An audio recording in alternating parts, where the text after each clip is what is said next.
So I've been taking like JavaScript classes, Mm-hmm. and it's like on Khan Academy, and I've learned how to like make an animation through JavaScript. Is that like similar to what this will be like, or is it like more like an actual like animation program, like you would find for?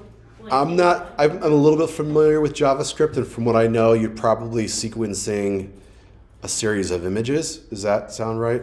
Kind of. So, because it's JavaScript and it's coding, you have to like be very specific. Mm-hmm. So you have to like, first off, you have to like make a shape. So if like you want to make a ball just like slide across the screen, you have to make it ellipse, and then like do the X and Y and like the width of the class. So the principle is similar. So here we're making shapes, and then we're not going to get into animation today, but there's a timeline, and you set keyframes. Like, let's say you want your sphere to start out at 0, 0, and then on frame 30 be at like 0, 10, 0, Okay, that type of thing. From what I've learned in JavaScript so far, it's not in frames. It's more of just like all right. Over time?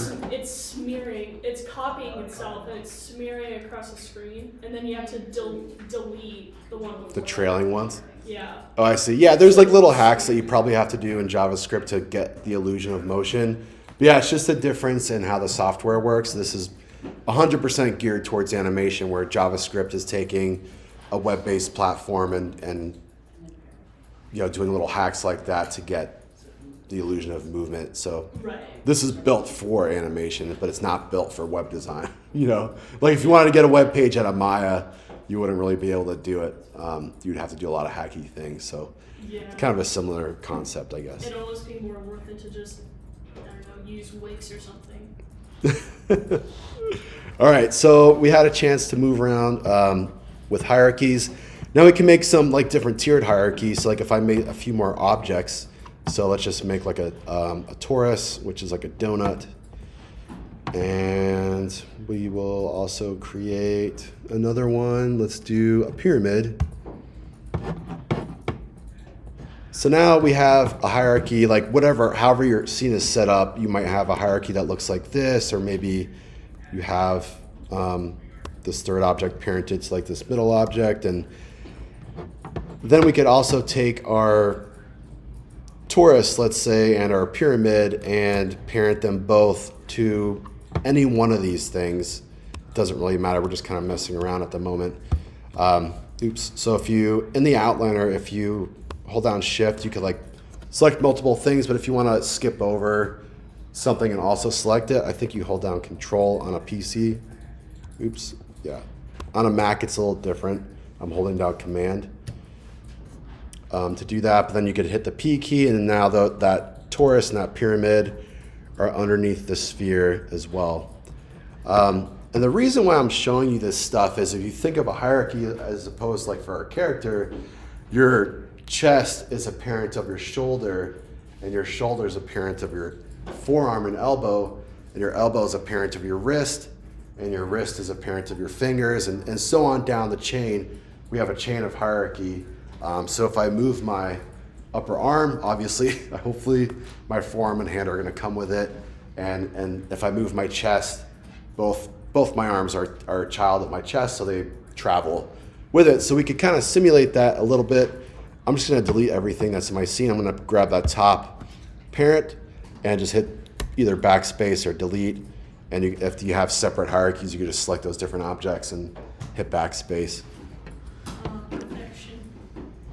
So if we create a cylinder, so if I go to create and polygon primitives and go to cylinder, and right now the pivot point is in the middle of this guy, and let's make it a little bit taller so it's not so like short and stocky.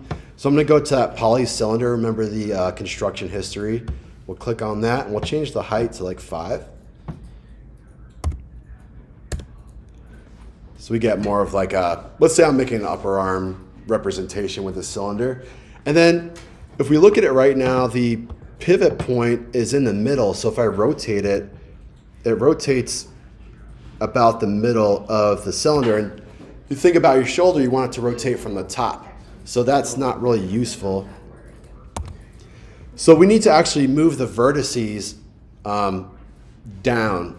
You could move the pivot point, but typically that's frowned upon because things start to get offset within the transform. So if you're modeling something, it's good to just leave the pivot point at the origin and then move your vertices around the pivot point to change that pivot point's position. So again, you can just right click, go to vertex, and you can see all your little vertices. And I'm just going to draw a marquee. I'm going to click and drag around the whole thing. So I'm selecting all the vertices. I'm going to grab my move tool, hit the W key, and just move this whole thing down. And I'm just eyeballing it. You just kind of want that pivot point roughly at the top of this guy. It doesn't have to be perfect. And then if I right click again and go to object mode, now if I go to rotate, it's going to rotate from the top of that cylinder.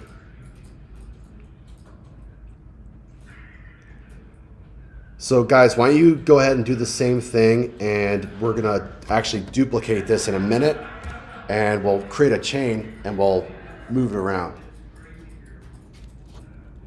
Will we get to use the skeleton? I don't know if we're going to get to use the skeleton, but if we do make a skeleton, it'll be our own custom skeleton. So I don't know if we're going to use that Custom noob skeleton that they got in there. Custom skeleton, you say? No, that's cool. That's cool that they have that in there, but I'm pretty sure most studios don't use that thing. But I completely forgot what the... Oh wait, did I find it? yeah, so we want to make a cylinder, and we want to just... I made a cylinder, but I'm trying to remember where the size... on the right side of the screen in the channel box, this menu on the right is called the channel box. You go under where it says inputs, and there's that poly cylinder, and you can change the height of it. How did you select the top of the cylinder? I've got the move, but I don't know how to select the top. Yeah, so you would just click on the cylinder anywhere, and then right click and go to vertex. And then I just kind of selected all the vertices, and then you can move them up and down like this. And I just kind of moved mine below the origin, which is where the pivot point is. And then to get out of that, you go right click again and go to object mode. And then you can kind of mess around with like rotating it and doing whatever, moving it around. But the cool thing about this is if let's say I rotated it and it's all wonky and I'm like, I want to get back to where I was. Of course, you could use the undo, which is the Z key. But you could also just zero out these rotation values. You could just highlight these values and hit 0, and it goes back to its default orientation.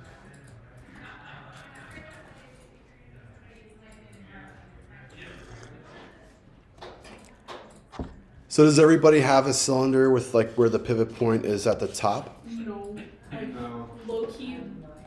Okay, I'll come around. All right, so I'm just gonna pause the recording real quick, and I'll come around and make sure everybody's good to go.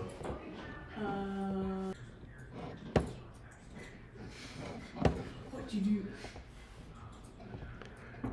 Okay, so Sydney was having a problem where she right-clicked on her cylinder and the vertices popped up, but when she went to drag a marquee around it, it just deselected the object. And that might happen. Mine has little quirks. Inside mine, there's like 5 ways to do one thing. I'm showing you one way, but I'm going to show you another way to select vertices in case you're having trouble. So at the very top, there's these like 3 little buttons. And they're kind of hard to describe. One looks like an arrow with a window, and one looks like an arrow with a couple shapes. So the little arrow with a couple shapes, that's object mode. And if I click on the little, I guess it's like a little wireframe, like an arrow with a wireframe behind it. That's component mode. So if I click that, you should be able to, with the object selected. So let me rewind a second. Sorry. So if I go back to object mode, and I'm not on that object, it won't immediately, I don't think, when you click on the component mode button, nothing really changes, but you should be able to select it like that. So Sydney, did that fix your? Yeah. Okay. All right, so I'm gonna So then after you have your vertices selected, just grab your move tool and drag it down so it's below the origin like this. So that way the pivot point will be at the top of your cylinder. That's what I did. Perfect.